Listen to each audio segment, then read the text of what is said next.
Yo my people, another day, another story. Now leo nataka niwapeleke mahali sijui wafikishe huko tena, but before niwafikishe huko, it is a place called Afghanistan. Now before tuingie Afghanistan, I want you to play a scenario, sawa?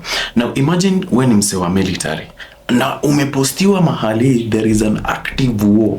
Manze, tell me how you will feel, because immediately unaingia to this country, you are a target. You have a target on your head. Specifically you people who wamewategea mbaya sana, because wanajua there are some people who are coming to help na watatusumbua. Si tunataka tupigane na amani, and there are people who are coming to disturb our war. Now these people are the first target, because hatutaki watu wainje by the way. Now imagine you are a military person. Now that's why I respect us when you anakuanga posted outside.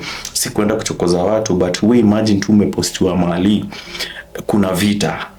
Haikuhusu sana, but unaenda pale kuna vita, and you know very well your chances of coming back are going slimmer and slimmer each and every day unabaki huko.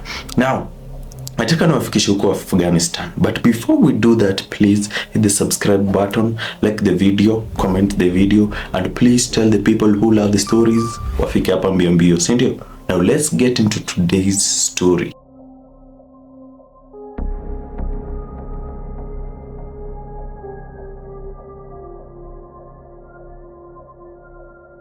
Now we're going to 2009, a place called Helmand in Afghanistan. Now Helmand is a province in Afghan. Now this Helmand iko na place fulani hapo inakuanga isolated sana. Now hii place ni kama a post ama a station enye inatumikanga na specific people. Now I will tell you who those people are. Now hii place ni place central but very isolated. Now the place enye watu wanakaa si watu sana. The people who are supposed to be there, wakiangalia around, they see nothing. The place is covered with the rocks, and it is a central place whereby msaki wa kwa hill huko atawaona, yani nyindo the center of attraction. Now now tunataka tupige story yetu ya 2009, but before tukuje 2009 nataka turudi before the 2000s. Now before the 2000, hii place it was governed by some people. Now ungeenda hii place ungepata a very tall post, na hapo juu kuna flag ya white with some black markings. Now if flag naonyesha hapa, na wenye wanajua if flag ni akina nani, munajua hapa ni kubaya. Now this flag was owned by people called the Taliban. Now watu wanajua Taliban na watu hawajui Taliban. I want to tell you, I want to explain something. Hata si explain, it's just a reference. Now Taliban ni kama Al-Shabaab. You know what Al-Shabaab does? But Al-Shabaab sasa iko Somalia, but Taliban iko Afghanistan. Now Taliban, it is the major governing, wana govern ni kama most of Afghanistan. Now Taliban ni wabaya. Now the difference between the Al-Shabaab and the Taliban sasa ndo kubwa, it's bigger than Al-Shabaab, and iko situated, nimewambia difference ya countries, iko situated huko, yani it's like an Islamic militia. Say ni wabaya, wakikushika na amuko I'm relating anyway, yani your enemies, utaona moto watu wangu, mutaona moto. So ni wase wenye au fai hata kuimagine kupatana nao, hauwezi tamani hata kupatana nao, especially when they in their own home. Na wakikujia pia ni kubaya mtu wangu. Now Taliban ilikuwa na governing area, but in the 2000s there are two people walikuwa nasema hapana, nyenye mmeterrorize wase sana. And this is number one, you guessed it, the US military. Number two, the British military. Wakaamua hii place muna govern sana, inaitwa Helmand, tunakuja hapo kuwatesa mbaya sana. Now the US and the British wakakuja take over this place. Now this is what usually happen in this place. Yani Taliban inakuja ina govern, wanakuja wanaambushiwa na the military, wanauliwa kila mtu, hawabakishi msee.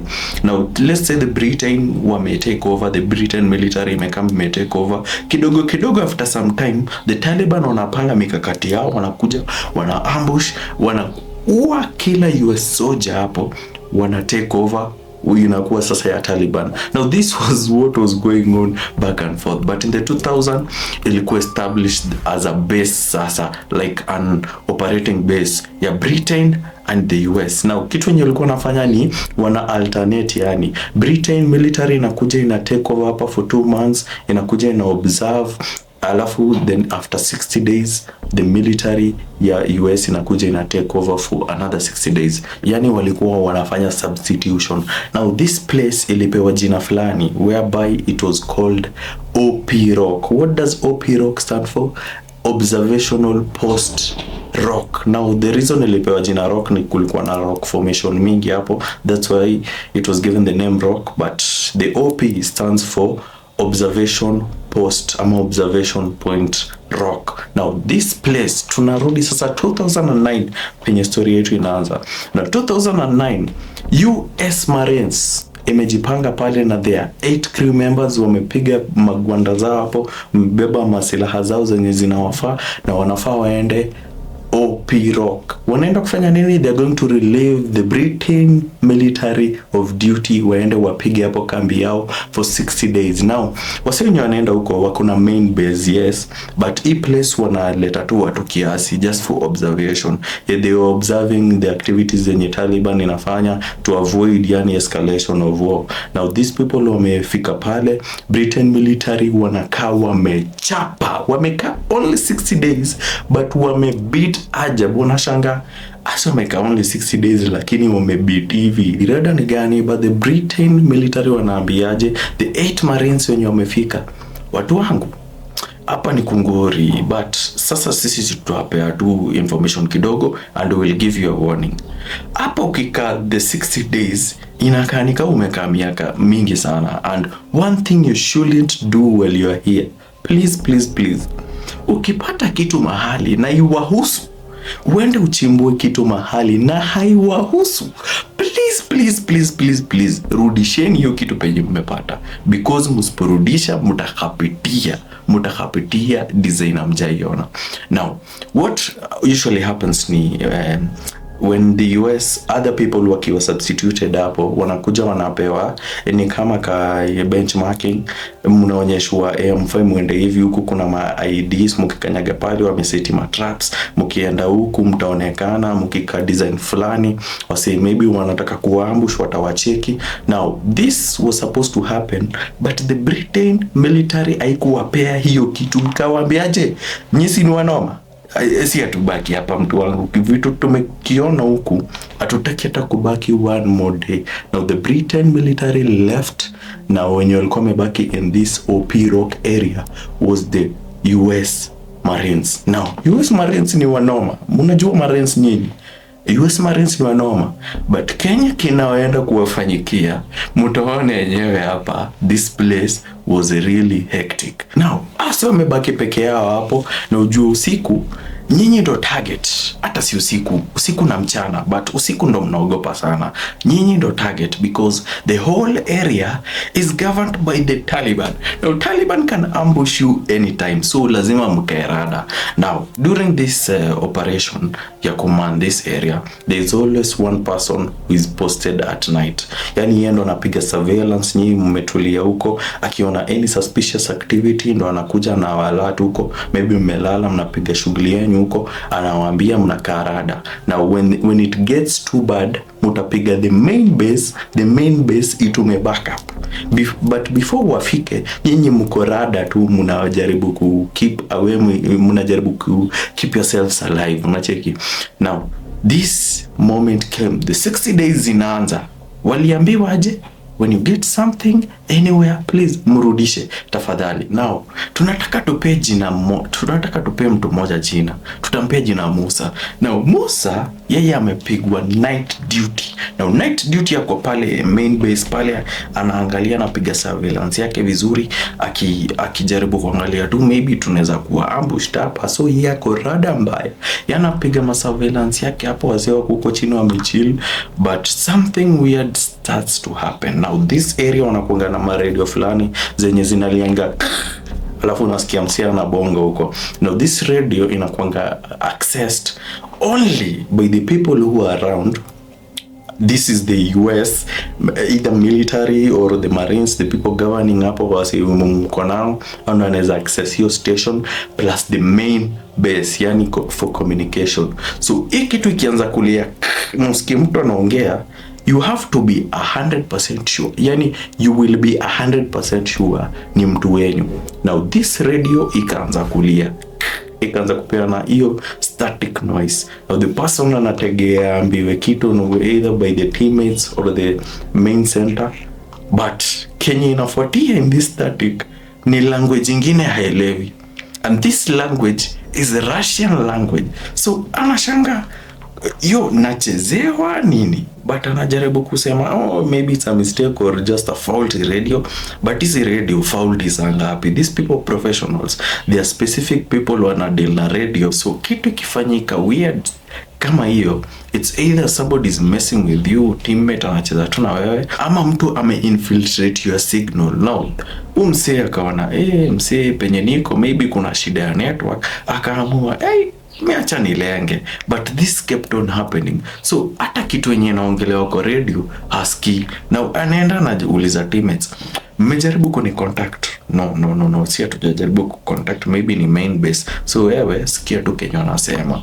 Now this person Musa mwenye ana man this place ni msee mwenye akiona kitu weird ama kitu weird ifanyike, ezi sema sana like a panic, atajiekea. So hii kitu ina happen, anaamua tu anajiekea. And now after that other things began to become weird. Now kuna information nyingine sikuwapea.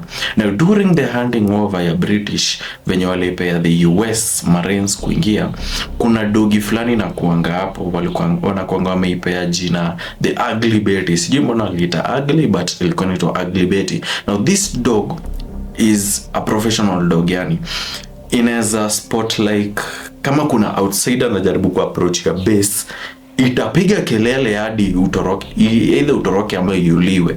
Now this Ugly Betty ilikuwa specialized with that, and the military and the Marines walikuwa wanaichunga sana because it usually came in handy so much. Now Black Betty kidogo jioni inaanza kupiga kelele vibaya sana. Now these people know Ugly Betty ikianza kupiga kelele, mtu wangu, hapo kuna mtu ana approach. But the person manning the post anajaribu kuangalia, okay, Ugly Betty inapiga kelele but there is no one around. So anajaribu kuangalia, anajaribu kumonitor. Now during the night wanatumianga night vision. Night vision ina muko kwa giza, but inapiga scanning hapo, inaona kila mtu. Now this person anaangalia kwa thermal scope ya rifle yake, kidogo anaona one member dressed as a Taliban ako kwa bushes, anawaangalia tu hivi. Jamaa alistuka, aka drop the rifle, akaangalia, but the place anaangalia penye alikuwa amepoint hakuna msee. Anarudisha thermal kupoint the same place yenye alikuwa ameangalia huyu jamaa. Huyu jamaa ameingia nyasi, amepotea. Na hapa anajua we there's somebody observing us, na sasa ako rada mbaya. So anapiga scanning kila mahali, ana observe perimeter vizuri all around, but haoni msee. So yeye ni msee wa let me chill, maybe nimeona vitu zangu, I am hallucinating, si ndio?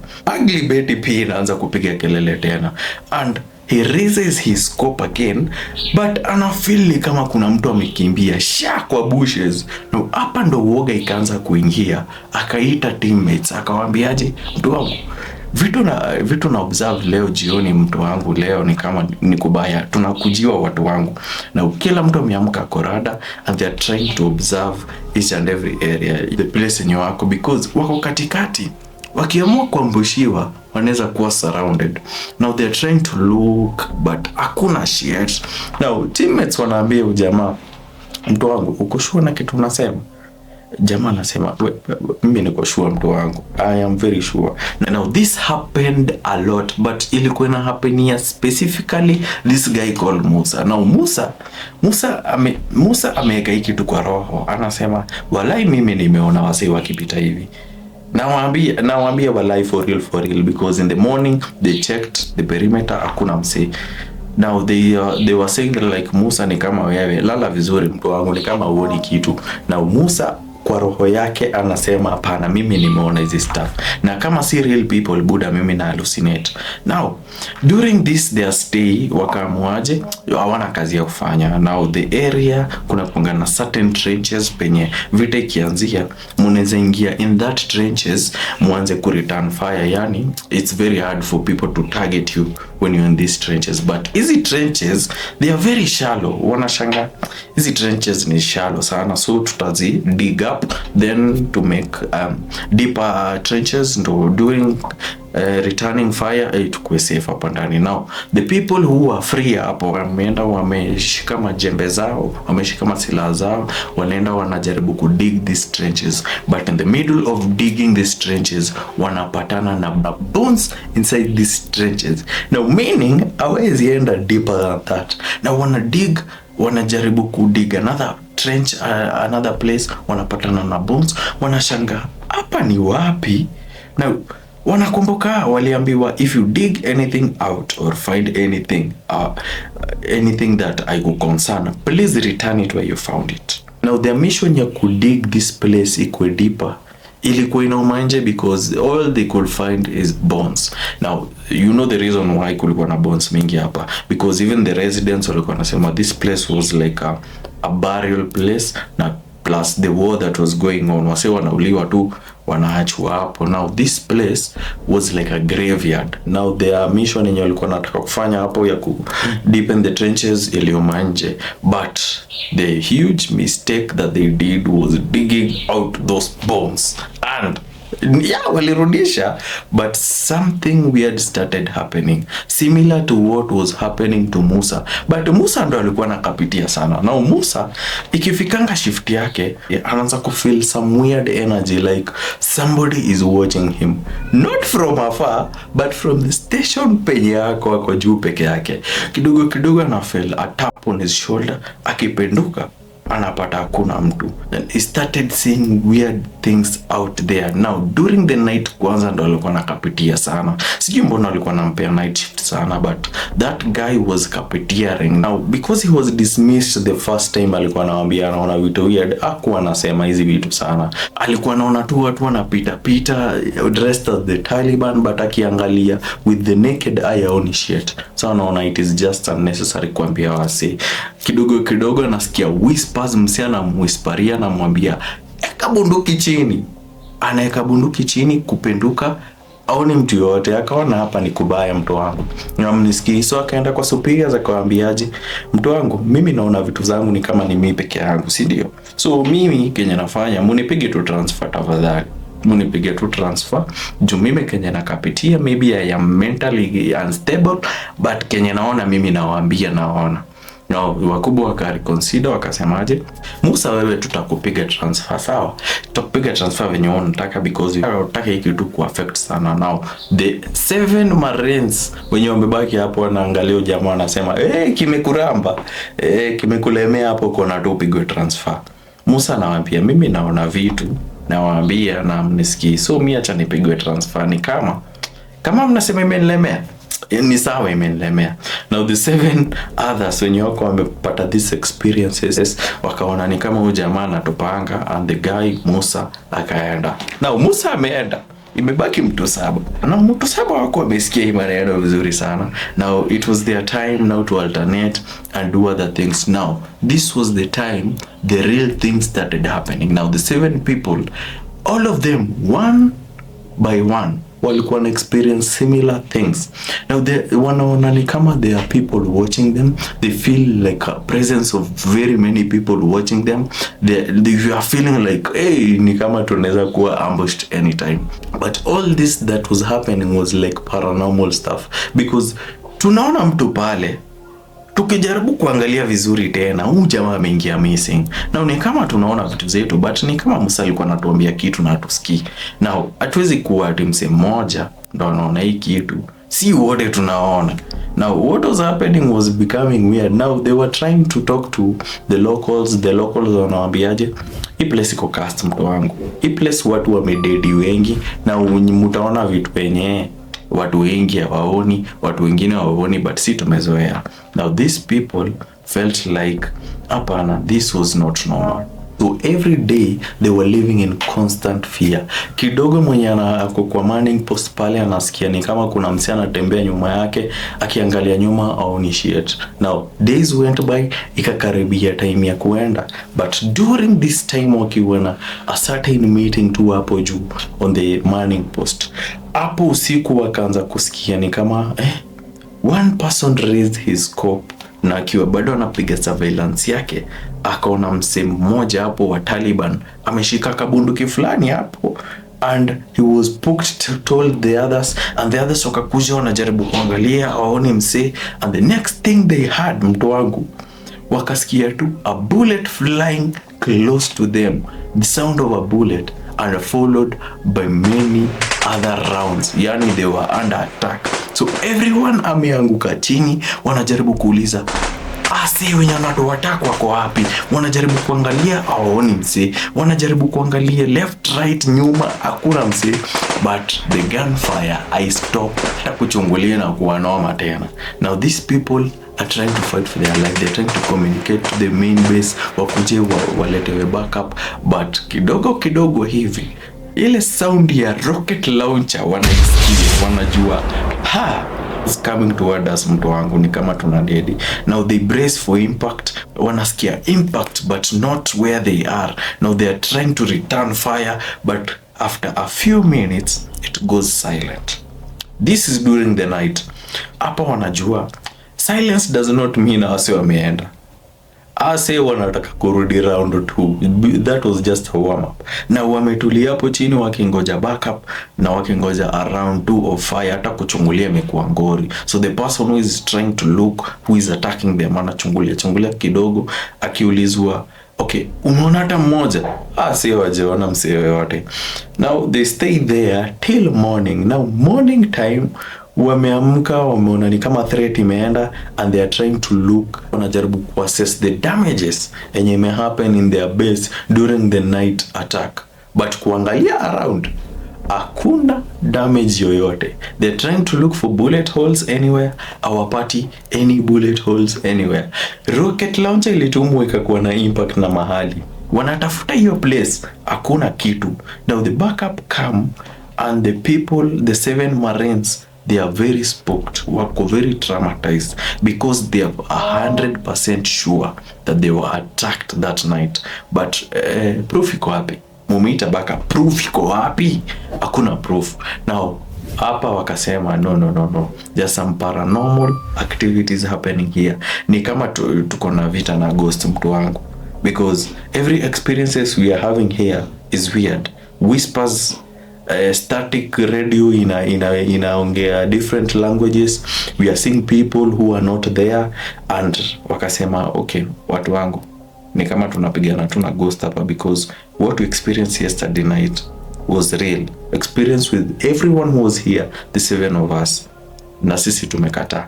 Nyinyi mtopige tu relocation, hatutaki kuendelea hapa. And the seniors wakaona hapa ni kama ni kubaya, let us relocate these people.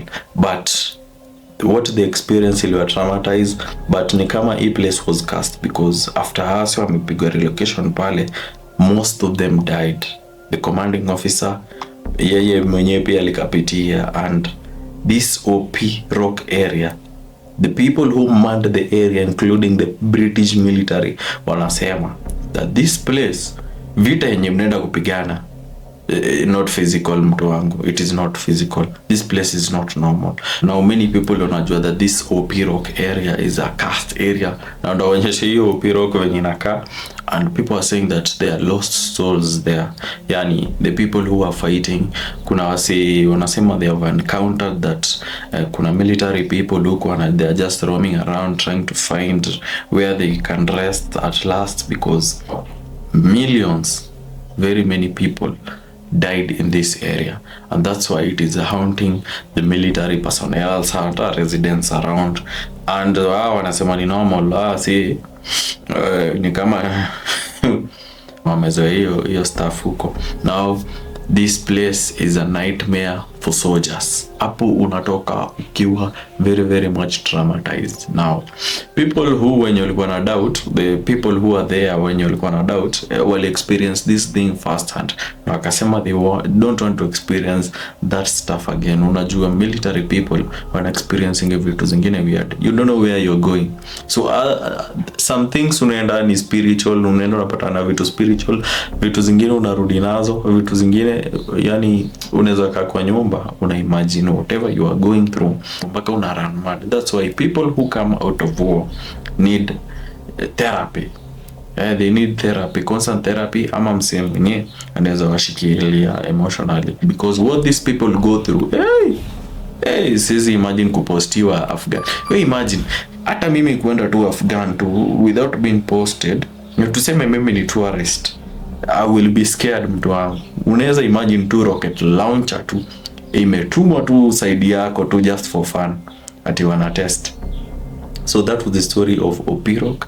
This is a haunted ground whereby soldiers walikuwa ni kama wanapigana na ghost. Si ati ni kama walikuwa wanapigana na ghost, because hawezi sema ni msemo moja experience. There are very many people who have experienced it. Now that is the story that comes from Afghanistan in 2009.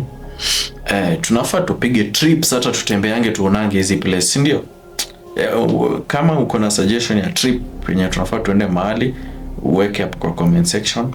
And because the story is over, let's meet on the next story, sindio? But before that, please subscribe before we end, sindio? Let's meet on the next story.